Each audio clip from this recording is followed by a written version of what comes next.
देखने के लिए चैनल को लाइक करना, शेयर करना। दूसरी लहर की लगातार चेतावनी देने के बाद और लगातार आपके मेडिकल एक्सपर्ट और मेडिकल जर्नल्स में ये निकल रहा था कि दूसरी लहर शहर दिल्ली शहर और देश में आने वाली है, आपने क्या प्रबंध किए? आपने ऑक्सीजन के क्यों नहीं प्लांट लगाए? माइक्रोसॉफ्ट जैसी कंपनियों ने आपको अपनी तरफ से ऑफर दिए, आपका एक प्लांट नहीं लगा और आप बता रहे हैं कि ऑक्सीजन की कमी की वजह से डेथ नहीं हुई। आप कभी मांग रहे थे केंद्र सरकार से 500, हमें तो 500 मैट्रिक टन दे दे मेडिकल ऑक्सीजन, कभी कहते थे 700 मैट्रिक टन दे। हमने दिल्ली कांग्रेस ने इसी मंच से कहा था कि दिल्ली को 900 मैट्रिक टन मेडिकल ऑक्सीजन की ज़रूरत है। इनके पास कोई आंकड़ा नहीं था, हवा में तीर चला रहे थे। सरकार चला रहे हैं या मजाक कर रहे हैं? इतना बड़ा अमला होता है सरकार के पास, आपके पास कोई व्यवस्था नहीं। आपने अगर रिपोर्ट दी, आपने हाई कोर्ट में भी रिपोर्ट पेश की, हाई कोर्ट में भी आप कहते हैं कोई डेथ नहीं हुई, तो फिर ये डेथ किस वजह से हुई भाई? फिर आप क्यों बार बार ऑक्सीजन के लिए गुहार लगा रहे थे? आपके लोग भी कह रहे थे, आपकी सरकार कह रही थी कि केंद्र सरकार फेल हो गई ऑक्सीजन की सप्लाई देने में, केंद्र सरकार कह रही थी आप डिस्ट्रीब्यूशन में फेल हैं, आपके पास संग्रहण की जगह नहीं है, आपके पास स्टोरेज की क्षमता नहीं है, आपके पास उसके डिस्ट्रीब्यूशन के लिए जो जरूरी टैंकर चाहिए वो नहीं है। हम नहीं समझ पा रहे कि ये सरकारें दिल्ली के लोगों से इतना भद्दा मजाक क्यों कर रही हैं। दिल्ली के लोगों की जान से खेलती रही है सरकारें, और जब भी कोई सवाल उठाए, जब भी कोई जवाबदेही तय करने की बात आए, एक से दूसरे पे डाल।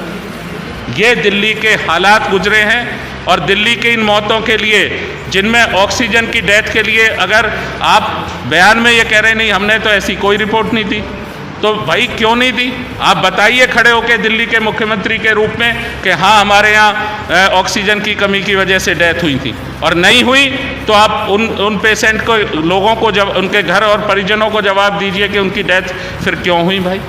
हम दिल्ली के विषय में बात करना चाहते हैं। दिल्ली में मुख्यमंत्री अरविंद केजरीवाल ने 23 नवंबर से ये बिल लागू किया और पब्लिक में ऐसा मैसेज दिया कि हम तो किसानों के साथ। ये दो मुही नीति जो है इस सरकार की, आप पार्टी की सरकार की, ये कहते कुछ है और करते कुछ है। दिल्ली में किसानों के लिए आपने कभी कोई बिजली माफ़ नहीं की, और आप पंजाब में जाकर फ्री बिजली के, जहां स्टेट में किसानों के लिए फ्री बिजली है, वहां बिजली आप कहते हैं 300 यूनिट कम कर दी। तो आपकी ये जो सोच है ये किसानों के साथ भी जारी रही। आपने किसानों को ये तो कहा कि हम किसानों की मांगों का समर्थन कर रहे हैं, लेकिन आपने 23 नवंबर को दिल्ली में वो बिल इंट्रोड्यूस कर दिया। तो ये क्या रास्ता है? हम ये पूछना चाहते हैं सरकार से कि 30, 35, 40 किलोमीटर दूर दिल्ली के 3 बॉर्डरों पर, सिंधु बॉर्डर पे, टीकरी बॉर्डर पे, गाजीपुर बॉर्डर पे हजारों हजार किसान और किसान नेता बैठे हैं। वो अपनी जायज़ मांगों के लिए बैठे हैं। क्या लोकतंत्र में ये हो सकता है कि इतनी असंवेदनशील सरकारें हो जाएं, इतनी अहंकारी सरकार हो जाए, इतनी निष्ठुर सरकार हो जाए कि बातचीत के लिए भी समय नहीं है? आप लंबी लंबी बातें देश भर की करते हैं, आपके पास इतना समय नहीं है कि आपका कोई वजीर जाकर वहाँ डायलॉग कर सके, या उनको वहाँ बुलाकर, जो लोकतंत्र की सबसे ज़रूरी चीज़ है। डेमोक्रेसी में संवाद होना चाहिए, डेमोक्रेसी में डायलॉग होना चाहिए। आपने तो डायलॉग ही बंद कर दिए 6 महीने से। इतना बड़ा अहंकार, और वो भी उस किसान के लिए जिसे अन्नदाता कहा जाता है। उस किसान के लिए, उसकी दुर्दशा के लिए जिम्मेदार कौन है? दोनों ये सरकार, क्योंकि दिल्ली की सरकार भी दो मुही बात कर रही है। उनको वहाँ सड़कों पे आंदोलनरत छोड़ दिया। दिल्ली के लोग अगर हरियाणा जाते हैं, अगर राजस्थान या उससे आगे जाना चाहते हैं बाई रोड, अगर उत्तर प्रदेश या उत्तराखंड जाना चाहते हैं, उन्हें भारी उसकी भी परेशानी है। लेकिन आप किसान भाइयों को एक अच्छी जगह, आप क्यों नहीं रामलीला मैदान में उनको आके आंदोलन की अनुमति देते? आपने बॉर्डरों पे हमारे जो लोग जाते आते हैं, जो कारोबार हरियाणा में कहीं आसपास के ज़िलों में कर रहे हैं, जो यूपी में कर रहे हैं, जो राजस्थान में कर रहे हैं, उनको भी परेशानी है। किसानों को भी बड़ी भयंकर परेशानी है। किसान सड़क पे पड़ा है इतने आपदा में भी, लेकिन आप उसको डिफेम करने के लिए आप सरकार प्रचार चलाती है, लेकिन उनके साथ जाकर डायलॉग करने के लिए तैयार है। ये तीनों कानून किसान विरोधी हैं। ये सरकार पूरी तरह किसान विरोधी है। ये सरकार किसानों के प्रति संवेदनशील नहीं है। ये सरकार किसानों के लिए हमदर्दी की जगह, किसानों की पीड़ा को, परेशानी को वहाँ समझने की जगह ये सरकार उनसे खिलवाड़ कर।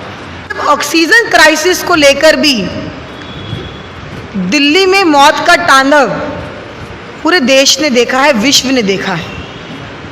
और मैं मानती हूँ कि कोई इस बात को नकारेगा नहीं कि दिल्ली के अंदर ऑक्सीजन की कमी की वजह से कई हज़ारों लोगों की मौत हो गई। लेकिन जब सवाल किया जा रहा है हमारे कांग्रेस के सांसद केसी वेणुगोपाल जी द्वारा संसद के अंदर, तो क्या सरकार का जवाब आता है? फिर से वही उदासीन जवाब कि ऑक्सीजन से तो किसी की मृत्यु नहीं हुई। तो हम ये सवाल करना चाहते हैं कि लोग फिर मरे कैसे? इसकी शुरुआत जयपुर गोल्डन अस्पताल से हुई, जहां पर अस्पताल के ओनर्स मीडिया चैनल्स के ऊपर भी आकर रो पड़े कि हम सरकार को SOS जारी कर चुके हैं, लेकिन हमारी कोई मदद नहीं हो रही, हम तक ऑक्सीजन नहीं पहुंच रही और जो लोग ICU में बैठे हैं वो मर जाएंगे। हमने खुद ट्विटर और फेसबुक पे देखा, अस्पतालों ने SOS जारी किया, चाहे वो बत्रा अस्पताल था, चाहे वो गंगाराम अस्पताल था, न जाने कितने छोटे बड़े अस्पतालों ने SOS जारी किया ट्वीट पर लिखकर कि हमारे पास 5 घंटे की ऑक्सीजन बची है, हमारे पास 4 घंटे की ऑक्सीजन बची है।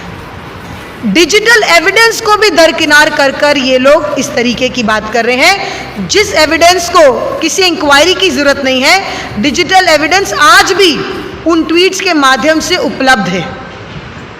जब सामने आंकड़े दिख रहे हैं, हकीकत दिख रही है, जब पता चल रहा है कि लोग न जाने कितने परिवार बिखर गए, कितनी बहनें विधवा हो गई, कितने बच्चे अनाथ हो गए, सिर्फ और सिर्फ इसीलिए कि उनके परिवारजन ऑक्सीजन की कमी की वजह से मर गए। लेकिन ये सरकार एक निकम्मी और निठल्ली सरकार है। मैं तो हैरान हूँ अरविंद केजरीवाल को देखकर कि ये कैसे निकम्मे मुख्यमंत्री हैं। हर रोज इनको हमने चैनल के ऊपर गुहार लगाते हुए सुना कि दिल्ली के अंदर ऑक्सीजन की कमी से मृत्यु हो रही है, दिल्ली के अंदर ऑक्सीजन की कमी की पूर्ति की जाए। लेकिन जो दिल्ली सरकार रिपोर्ट भेजती है केंद्र को, उसमें कहती है कि दिल्ली में ऑक्सीजन की कमी से कोई मृत्यु नहीं हुई। ये कैसा विरोधाभास है? या तो केंद्र झूठ बोल रहा है या दिल्ली सरकार झूठ बोल रही है, या फिर दोनों ही एक ही थाली के जो मिलकर झूठ बोल रहे हैं, एक दूसरे को कवर अप करने की कोशिश कर रहे हैं। दिल्ली के मुख्यमंत्री को इस्तीफा देना चाहिए, नैतिक आधार पर इस्तीफा देना चाहिए। वो इस पद के लायक नहीं है, वो मुख्यमंत्री कहलाने के लायक नहीं है।